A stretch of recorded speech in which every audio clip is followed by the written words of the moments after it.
3월 13일 금요일 경건의 시간을 시작하겠습니다. 기도하겠습니다. 진리의 길을 밝혀주시는 하나님, 이 아침 성령님께서 진리의 빛으로 저희의 마음을 채워주시고 예수님의 생생한 가르침 안으로 이끌어주시니 감사합니다. 주님의 뜻을 진심으로 기뻐하며 따르고자 하는 마음을 주시어 오늘 묵상하는 말씀 속에 담긴 하늘의 진리를 깊이 깨달을 수 있도록 인도하여 주옵소서. 오늘 하루도 성령님의 인도하심에 기대어 사람들의 인정보다 하나님의 기쁨을 먼저 구하는 진실하고 평안한 삶을 살게 하여 주옵소서.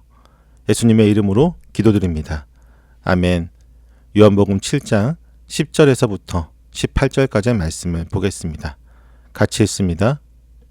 그러나 예수의 형제들이 명제를 지키러 올라간 뒤에 예수께서도 아무도 모르게 올라가셨다. 명절에 유대 사람들이 예수를 찾으면서 물었다. 그 사람이 어디에 있어? 무리 가운데서는 예수를 두고 말들이 많았다. 더러는 그를 좋은 사람이라고 말하고 더러는 무리를 미혹하는 사람이라고 말하였다. 그러나 유대 사람들이 무서워서 예수에 대하여 드러내놓고 말하는 사람은 아무도 없었다. 명절이 중간에 접어들었을 즈음에 예수께서 성전에 올라가서 가르치셨다. 유대 사람들이 놀라서 말하였다. 이 사람은 배우지도 않았는데 어떻게 저런 학식을 갖추었을까? 예수께서 그들에게 대답하셨다. 나의 가르침은 내 것이 아니라 나를 보내신 분의 것이다. 하나님의 뜻을 따르려는 사람은 누구든지 이 가르침이 하나님에게서 난 것인지 내가 내 마음대로 말하는 것인지를 알 것이다. 자기 마음대로 말하는 사람은 자기의 영광을 구하지만 자기를 보내신 분의 영광을 구하는 사람은 진실하며 그 사람 속에는 불의가 없다. 아멘. 세상에 자신을 드러내어 화려하게 명성을 얻으라고 하는 형제들의 거센 재촉에도 예수님은 하나님의 때를 묵묵히 기다리셨습니다. 하지만 형제들이 명절을 지키기 위해 예루살렘으로 먼저 떠난 뒤에 주님은 사람들의 눈을 피해 아무도 모르게 조용히 예루살렘으로 올라가셨습니다. 정치적인 메시아를 기대하는 대중의 열광에 휩쓸려 하나님 아버지의 구속 계획이 방해받는 것을 막기 위해 스스로를 철저히 감추신 것입니다. 예루살렘은 이미 초막절을 지키기 위해 수많은 인파가 모여들었고 사람들의 가장 큰 관심사는 당연히 예수님이었습니다. 유대 권력자들은 예수님을 잡아 죽일 기회를 노리며 매서운 눈으로 그를 찾고 있었습니다.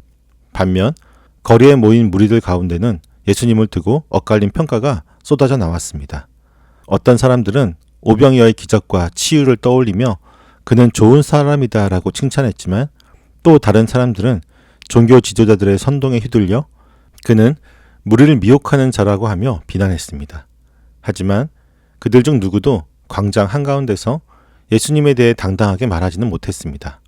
본문은 유대 사람들이 무서워서 예수에 대하여 드러내놓고 말하는 사람은 아무도 없었다라고 고발합니다.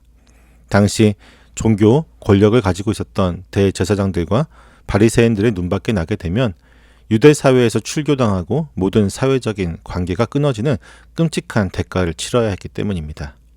사람들은 예수님이 베푸신 떡을 먹고 기적에 환호했지만 정작 자기 삶에 손해가 닥칠 것 같은 상황이 되자 깊은 침묵 속으로 숨어버리고 말았습니다. 세상의 시선과 권력을 두려워하는 마음은 진리를 향한 믿음을 가로막는 가장 치명적인 장애물이 됩니다. 오늘날 우리 안에도 십자가의 복음을 부끄러워하거나 세상에 불이익을 당하게 될까봐 두려워 예수님의 이름을 적당히 감추며 살아가는 비겁한 침묵이 자리 잡고 있지는 않은지 깊이 생각해 보아야 할 것입니다. 명절이 중간쯤에 접어들어 축제의 열기가 절정에 달했을 때 은밀하게 머무시던 예수님께서 돌연 성전에 나타나 공개적으로 무리를 가르치시기 시작합니다.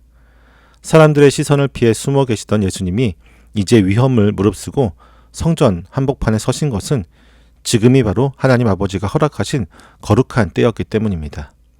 예수님의 입술에서 쏟아지는 심오한 가르침들을 두고 유대 사람들은 큰 충격에 빠지며 이 사람은 배우지도 않았는데 어떻게 저런 학식을 갖추었을까라고 반문하기 시작합니다. 당시 유대 사회에서는 훌륭한 율법 학자 밑에서 공식적인 교육을 받아야만 랍비로서 가르칠 자격을 얻을 수 있었습니다. 하지만 나사렛의 평범한 목수로 자란 예수님이 그 어떤 유명한 학자도 흉내낼 수 없는 깊은 진리를 쏟아내기 시작하자 그들은 진리 그 자체에 압도되기보다는 예수님의 초라한 출신과 학벌을 따지며 의심의 눈초리를 보냈던 것입니다. 세상의 편견에 갇힌 그들을 향해 예수님은 나의 가르침은 내 것이 아니라 나를 보내신 분의 것이다 라고 선언하십니다. 유명한 랍비의 이름을 빌려 자신의 지식을 뽐내던 세상의 선생들과는 달리 예수님은 오직 하나님 아버지의 입에서 나오는 진리만을 대언하셨습니다. 이어서 주님은 진리를 깨닫는 결정적인 열쇠를 제시하십니다. 하나님의 뜻을 따르는 사람은 누구든지 이 가르침이 하나님에게서 난 것인지 내가 내 마음대로 말하는 것인지를 알 것이다. 예수님의 말씀이 진리임을 알아보는 것은 뛰어난 지능이나 깊은 학문의 결과가 아닙니다. 그것은 내 고집을 꺾고 하나님의 뜻에 철저히 순종하려고 하는 마음에서 비롯되는 것입니다.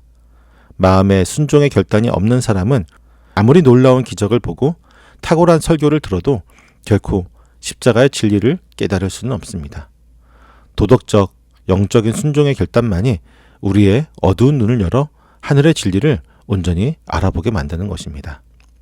예수님은 마지막으로 자기 마음대로 말하는 사람은 자기의 영광을 구하지만 자기를 보내신 분의 영광을 구하는 사람은 진실하며 그 사람 속에는 불의가 없다라고 말씀하시며 진리를 대변하는 자의 가장 확실한 증거가 무엇인지를 밝히십니다. 세상의 거짓 선지자들과 타락한 종교 지도자들은 겉으로는 하나님의 이름을 부르면서도 결국 사람들의 인정과 권력을 탐하며 철저히 자기 영광을 구했습니다. 그러나 하나님에게서 온 예수님은 사람들의 환호에 취하지 않으셨고 자신을 죽이려는 자들의 위험 앞에서도 결코 물러서지 않으셨습니다.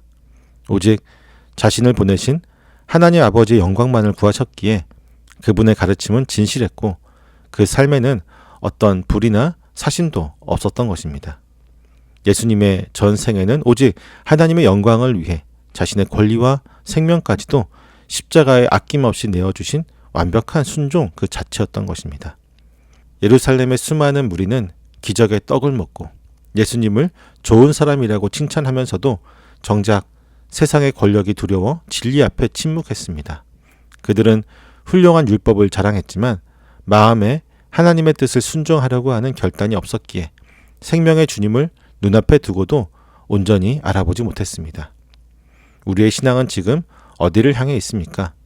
혹시 세상의 시선이 두려워 예수님의 제자라는 사실을 적당히 숨기고 있지는 않습니까? 말씀을 듣고 배우는 데는 열심히 있지만 정작 내 삶의 방향을 돌이켜 하나님의 뜻에 순종하려는 의지가 꺾여 있지는 않습니까? 참된 진리를 깨닫는 길은 내 이성의 자랑과 세상의 두려움을 십자가 앞에 모두 내려놓는 데에서 시작됩니다. 사람의 영광을 구하던 낡은 마음을 버리고 오직 나를 보내신 하나님의 뜻에 온전히 순종하기로 결단하길 원합니다. 그때야 비로소 우리의 닫힌 눈이 열려 예수 그리스도의 십자가 진리가 얼마나 영광스럽고 생명력이 넘치는지를 깊이 맛보게 될 것입니다. 자기의 영광을 버리고 오직 아버지의 영광만을 위해 십자가를 지신 주님의 그 진실하신 발자취를 묵묵히 따라 걷는 오늘 하루의 우리가 될 수 있기를 간절히 소망해 봅니다. 기도하겠습니다. 오직 하나님의 영광을 구하는 삶으로 이끄시는 주님, 예수님의 온전한 순종을 통해 저희가 걸어가야 할 은혜의 참된 길을 보여주시니 감사합니다. 주님만을 온전히 바라보기보다 사람들의 인정과 칭찬에 마음을 두었던 지난날의 삶을 돌아보며 주님의 크신 은혜를 구합니다. 저희의 흩어진 마음을 주님의 맑은 사랑으로 덮어주시고 온전한 순종의 자리로 나아가도록 새롭게 빚어주옵소서. 사람들의 시선이나 세상의 평가를 의식하지 않게 하시고 하나님이 기뻐하시는 삶에 집중하는 진실한 믿음을 허락하여 주옵소서. 오늘 하루도 저희를 향한 주님의 크신 사랑을 기억하며 평범한 일상의 자리에서 주님의 빛과 영광을 온전히 드러내게 하여 주옵소서. 예수님의 이름으로 기도드립니다. 아멘.